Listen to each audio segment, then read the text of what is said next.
Hello students, आज हम पढ़ने वाले हैं class 10th chapter 4 organic chemistry. इसके पहले हमने लेक्चर 1 में जो है विभिन्न प्रकार के यौगिकों का जो है स्ट्रक्चर बनाया था। आज जो है इसका हम लोग पढ़ेंगे संतृप्त और असंतृप्त हाइड्रोकार्बन। तो आइए देखते हैं यहाँ पर हाइड्रोकार्बन होता क्या है। हाइड्रोकार्बन तो नाम में ही आप देख रहे हैं क्या है, हाइड्रो और कार्बन। तो हाइड्रोकार्बन किसे कहेंगे या हाइड्रोकार्बन यौगिक किसे कहेंगे? ऐसे यौगिक जिसमें आपका क्या हो, हाइड्रोजन एंड कार्बन, जिसमें आपका हाइड्रोजन और क्या है, कार्बन एग्जिस्ट करता हो, उसे हम क्या कहेंगे, हाइड्रोकार्बन कहेंगे। तो इस प्रकार कह सकते हैं कि ऐसे यौगिक जिसमें हाइड्रोजन और कार्बन उपस्थित हो उसे हम क्या कहेंगे, हाइड्रोकार्बन।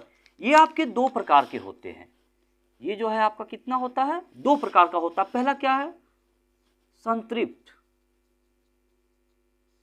संतृप्त हाइड्रोकार्बन, और दूसरा क्या है आपका, असंतृप्त हाइड्रोकार्बन। असंतृप्त हाइड्रोकार्बन, ओके। संतृप्त हाइड्रोकार्बन तो इसको हम कह सकते हैं सैचुरेटेड हाइड्रोकार्बन, सैचुरेटेड हाइड्रोकार्बन।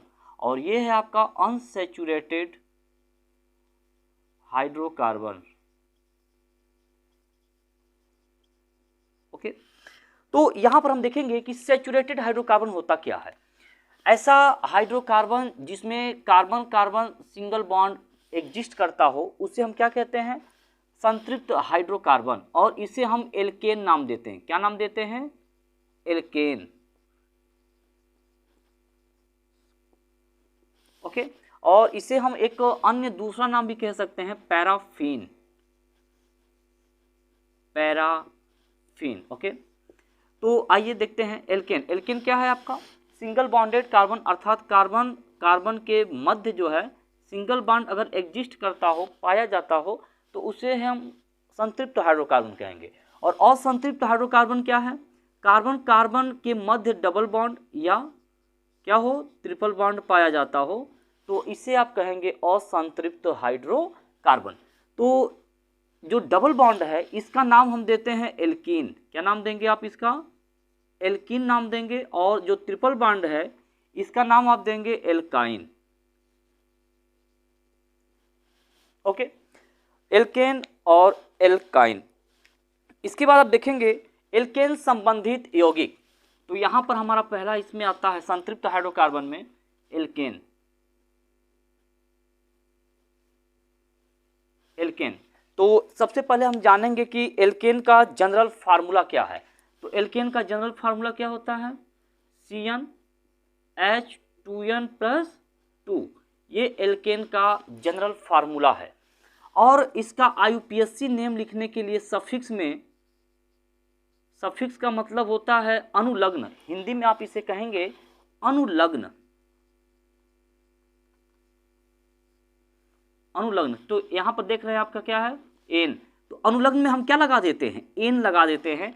जैसे कि आपका यन बराबर यहाँ पर क्या हो जाएगा, 1 2 3 4 डॉट डॉट डॉट, ओके।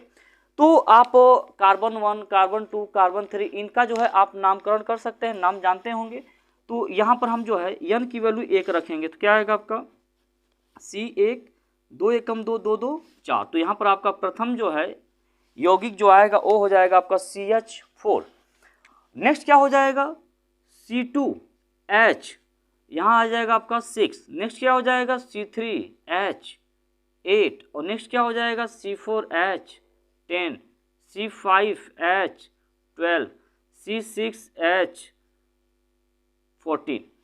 अर्थात कह सकते हैं कि एल्केन के प्रत्येक दो क्रमागत सदस्यों के बीच का जो अंतर आएगा, प्रत्येक दो क्रमागत सदस्यों के बीच का जो अंतर आएगा CH2 आएगा। और इनके जो परमाणु क्रमांक है वो बढ़ते क्रम में रहेंगे, इसलिए इसको हम क्या कहते हैं, समजातीय श्रेणी भी कह सकते हैं। क्या कह सकते हैं, समजातीय श्रेणी। तो यहाँ पर देखेंगे तो एक कार्बन है तो इसका नाम तो आप जानते ही होंगे, क्या होता है, मेथ। तो मेथ में आप सफिक्स क्या लगाएंगे, एन, तो ये हो जाएगा आपका मेथेन। 2 कार्बन है तो यहाँ पर हो जाएगा आपका एथ, और ये हो जाएगा आपका एन, एथेन। और ये 3 कार्बन है तो ये आपका हो जाएगा प्रोप और एन, तो प्रोपेन हो जाएगा। 4 है तो आपका हो जाएगा ब्यूट और एन, ब्यूटेन। 5 है तो पेंट और एन, पेंटेन। और 6 है तो आपका हेक्स और एन, हेक्सेन। तो इस प्रकार से हम इसका सामान्य नामकरण कर सकते हैं। और आप देख रहे हैं कि एल्केन का जो प्रथम सदस्य है वह है मेथेन। क्या है, मेथेन। तो कभी कभी मेथेन जो है बारे में पूछ देता है कि यूपी बोर्ड, जैसे कि आपका एमसीक्यू में, कि मेथेन को हम किस गैस के नाम से जानते हैं। तो मेथेन को यहाँ पर आप मार्स गैस के नाम से जाना जाता है। आखिर मार्स गैस उत्पन्न कहाँ से होता है, तो मार्स गैस जो है आपका दलदली स्थानों वनस्पतियों के सड़ने गलने से जो है, वनस्पति के सड़न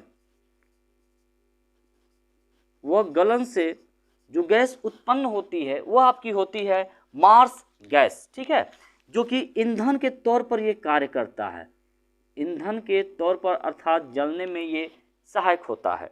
वैसे यह जो है 80% के लगभग में प्राकृतिक गैस, 80% जो है प्राकृतिक गैस के रूप में ये पाया जाता है, प्राकृतिक गैस के रूप में ये पाया जाता है। और प्राकृतिक गैस होता क्या है, तो ये पेट्रोलियम के जो कुएं होते हैं, पेट्रोलियम के कुएं में जो उपस्थित गैस होती है उसे ही हम प्राकृतिक गैस कहते हैं। ठीक है, तो कभी कभी आप देखते होंगे कि जो कोयले की खाद्यान्नें हैं, कोयले की खाद्यान्नों में एक चीज़ जान लीजिएगा कि जो ये आपका मार्स गैस और प्लस वायु, मार्स गैस और प्लस वायु का अगर हम मिक्सचर कर दें तो ये क्या होता है, प्रस्फोटन, अर्थात हो सकता है कि विस्फोट हो जाए। क्या हो जाए, विस्फोट। इसलिए आप देखते होंगे कि जो कोयले की खाद्यान्नें हैं उसमें आपके मार्स गैस उत्पन्न होते हैं और वहाँ वायु के साथ मिश्रण करके कोयले के खाद्यान्नों में विस्फोट हो जाता है। तो ये घटना यहीं से आपका उत्पन्न होता है।